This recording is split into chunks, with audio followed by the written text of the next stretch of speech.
Hey guys, what's going on? Welcome back to my channel. For today's video, I have kind of an April TBR-ish with some disclaimers. So if that's something you're interested in watching, then keep watching. So here's the disclaimer part. I don't do TBRs very often because I am definitely a mood reader. I've picked some books that have been in this basket for quite a while. I even have my Kindle out to show you kind of what I want to get to in my Kindle. However, because I'm a mood reader and I watch a lot of BookTube, sometimes the influence of those things makes me change my mind as to what I want to read. So look at this TBR as a loose, maybe we'll get to it, maybe we won't. I've also been utilizing my library a lot, so there are times when I could be like, oh, I'm just gonna go to the library. That happens as well. So before we get to the physical TBR, I'm going to share with you the books that I want to get to in my Kindle. My Kindle, if you are curious, is I think it's called a paperweight. So there's no colors in it. It's just black, but it's really nice and I love it.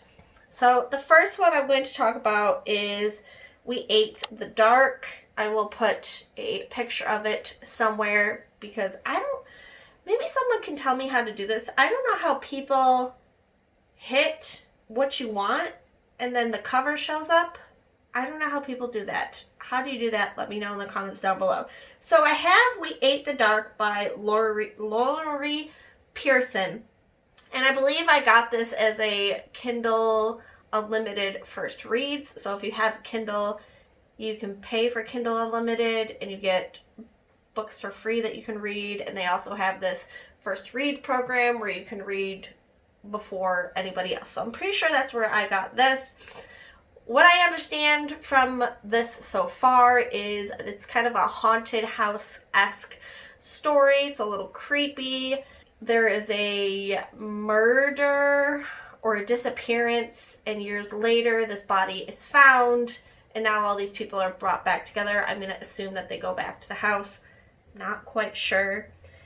I will tell you, I'm only 7% in, 29 pages, and unless it turns, I'm not really loving it.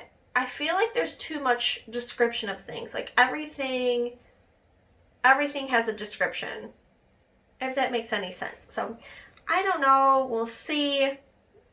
Like I said, I got it as a first reads book, so I won't feel as bad if I don't finish it or DNF it, but I do not like to DNF books if I don't have to.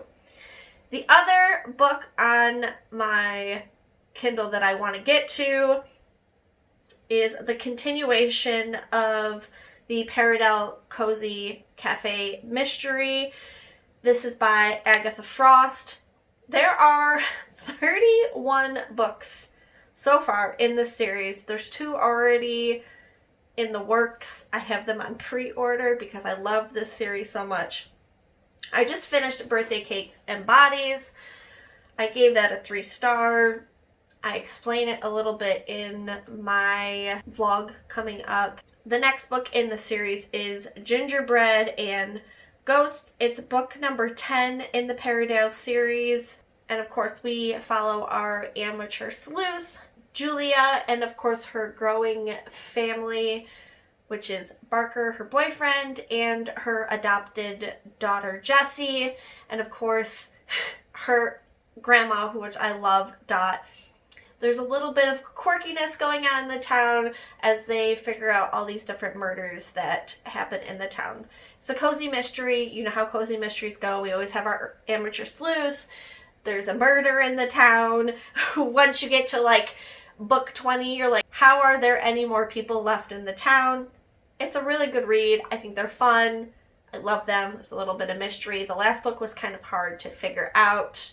But again, those rants will come once that vlog is up. So that is what I want to read in my Kindle. Let's get to the physical book. The first book is one I've already started. I'm actually almost finished with it, and it is Promises and Pomegranates by Sav R. Miller. This is book 1 in the Monsters and Muses series. I believe there are 6 books in the series. I'm not sure. But this one is a mafia dark romance. And when I mean dark romance, I mean if 50 Shades of Grey made you blush and go, woof, this is not for me. This is not going to be for you. This is more intense with the smexies stuff than 50 Shades of Grey. Even so much where I am blushing a little bit. We follow our 2 main characters. We have Elena, who is the daughter of a head mafia family, and Kale, who is this head mafia's family's hitman, like #1 hitman. He is pretty much obsessed with Elena. He kind of calls her Persephone, which is, this is a Hades and Persephone retelling, loose retelling. And Kale is called Dr. Death, or the Lord of the Underworld. And it's just this story of them becoming this married couple, almost forced married couple. And where I'm at now, it's getting kind of cute, where this unexpected love kind of starts to bubble up, and I like it so far. I like it. Like I said though, if 50 Shades of Grey made you blush, this is probably not the book for you. But if you like dark romances and you like the taboo-ish stuff, give this a try. Next, I have a middle grade book, and that is Beast and Beauty, Dangerous Tales by Soman Chayani, I think. And what this is a bunch of fairy tales rewritten. It says, you think you know these stories, don't you? You are wrong. You don't know them all. It's 12 tales, 12 dangerous tales of mystery and magic and rebellious hearts. Each twist like a spindle to reveal truth, full of warning and triumph. Truth that free hearts long kept tame. Truths that explore life and death. And what's really cool about this book is there are pictures in a lot of the tales. Ooh, oof, got in my nose. And I think this is just going to be, so here's Sleeping Beauty. It's just going to be very whimsical but dark at the same time. Right up my alley. I love a whimsical dark tale. And again, this is middle grade, so it should be a quick read. Here's the spine. Oop, there's the spine of it. And yeah, it's just something that I'm excited to get to. I love a retelling of a story or twisting it and making it darker. Speaking of darker retellings, I have a book in the Disney Twisted Tales series on my TBR, and that is What Was Once Mine by Liz Braswell. And in every Disney Twisted Tale, it has a question that says, in this case, what if Rapunzel's mother drank a potion from the wrong flower? It basically says, desperate to save the life of their queen and her unborn child, the good citizens of the kingdom comb the lamb for the all-healing sundrop flower to cure her. But someone mistakenly picks the blossom of the moondrop. Instead, the shimmering flower heals the queen, and she delivers a healthy baby girl with hair as silver and shining as the moon. But along with her mysterious hair come dangerous magical powers. The power to hurt, not heal. For the safety of the kingdom, Rapunzel is locked away in a tower and put under the care of the powerful good wife, Mother Gothel. A little bit of a difference from the original story. I think when I read this, I'm not certain if I have watched Rapunzel, but I have Disney Plus, so maybe when I get to this, I will also watch Rapunzel. So yeah, if you like Disney. I think this series is really good. I've read a couple books in this series. They've been great. I would say, though, because they're still considered YA, it's 3, maybe 4 star. Nothing in this series has yet to blow me away, so maybe this might be it. So this is what was once mine. Every year I try to read at least one Stephen King book. Last year I didn't even read a Stephen King book, I don't think. At least I don't remember. And this year I have chosen to read Flight or Fright, which is 17 Turbulent Tales, edited by Stephen King and Ben Vincent. So this isn't all, the stories aren't all by Stephen King. He just edits it. There is a introduction by him, but there are a bunch of different authors in here. We have Joe Hill, John Valley. There is one in here by Stephen King. Roald Dahl, interesting. Cody Goodfellow, Tom Bissell, Ambrose Bierce, Arthur Conan Doyle. So I would imagine all these stories have to do with flying on airplanes and what could happen and go wrong on an airplane. I don't suggest reading this before you get on an airplane. It says Stephen King teams up with Ben Vincent of Cemetery Dance to present an expertly compiled collection of tales that taps into one of King's greatest fears, air travel. Interesting. Flight or Fright is, as King says, ideal airplane reading, especially on stormy descents. Even if you are safe on the ground, you might want to buckle up nice and tight. So this is going to be really good. Again, I'm glad I'm not really going anywhere, because I don't think I would want to read this. I'm really excited about the one from Roald Dahl. Charlie and the Chocolate Factory, Matilda, that writer has a passage in here? Interesting.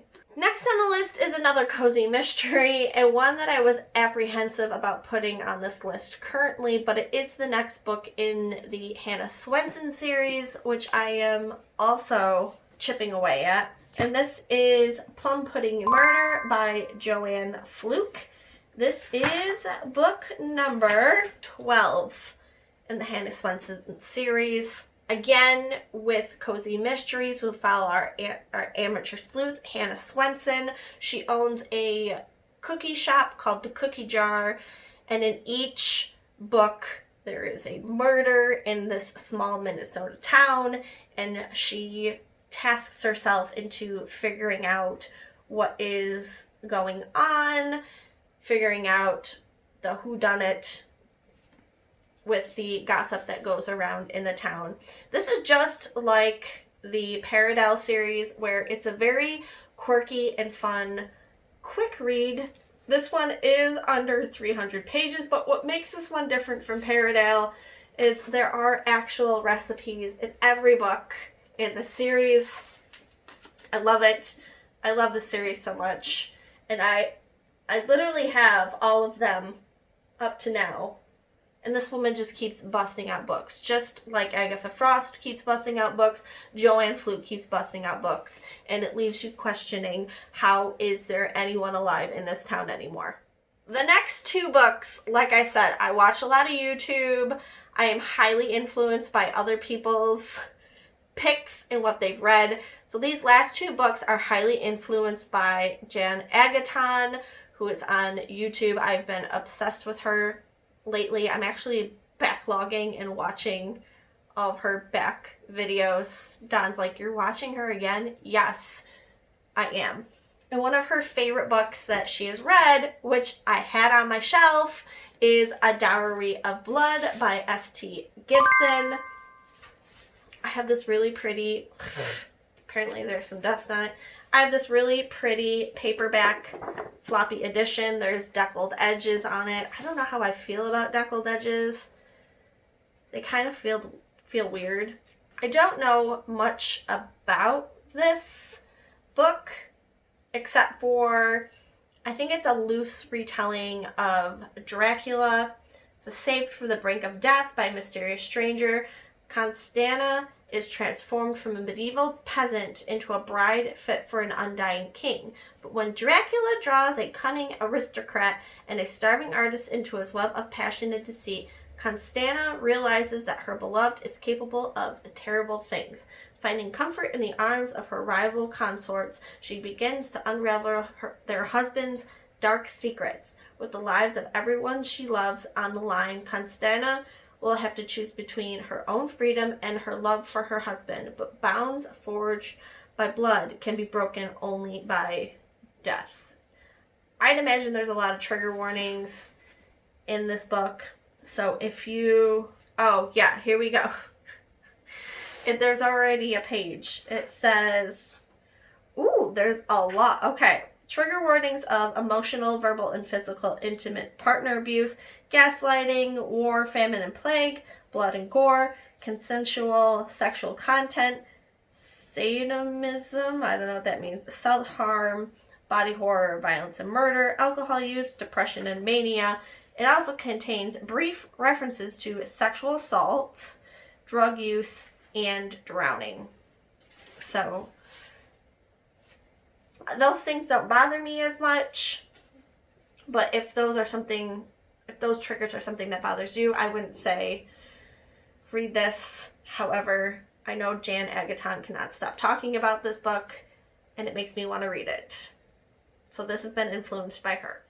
And then last on this list, also inspired by Jan Agaton, and one I got in my Nightworms book, so I already had this, is Such Sharp Teeth by Rachel Harrison. She wrote Cackle, which I also have, and Jan Agaton said that was really good. However, it is in a pile that I just can't get to currently. But I have this, and I have a signed book plate on it because it is a Nightworms book. So we follow Rory Morris, and she is moving back to her hometown. Her twin sister is pregnant, estranged from the baby's father, and needs support. So Rory returns to the place she thought she put in her rear view. After a night out in a bar, she hits a large animal with her cart, and when she gets out to investigate, she is attacked. Hello, werewolves. Rory survives miraculously, but life begins to look and feel different. She's unnaturally strong with an aversion to silver, and suddenly the moon has her in its thrall. So, werewolf story. I also heard Jan Agaton say that there are some really gory bits in here. I believe her wording was, if you eat meat, don't read this, you might go vegetarian. We will see. So that is everything I want to get to in the month of April. Like I said, I'm a mood reader. I'm highly influenced. I'm also a pretty slow reader. So will I get to all this? Probably not. But if I do, what book do you think I should get to first? Let me know in the comments down below. Also, let me know what you are currently reading this month in April. Spring is almost here, even though it's supposed to snow today in Rochester. Crazy. And with that, I will see you guys all soon in my next video. Bye!